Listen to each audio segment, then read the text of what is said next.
Uchun shu kishini oilasida o'tiribmiz. Topganlariga baraka bersin. Bu kishilar qadr qilib kelganlarga ham ishlariga omad. Iloyim bolalaringiz baxtiga sog' bo'ling.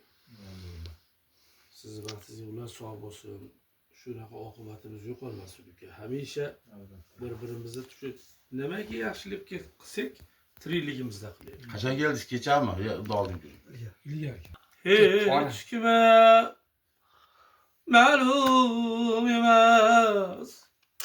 Halu perişanım mening. Çıktı bu ahufan. Halu perişanım mening.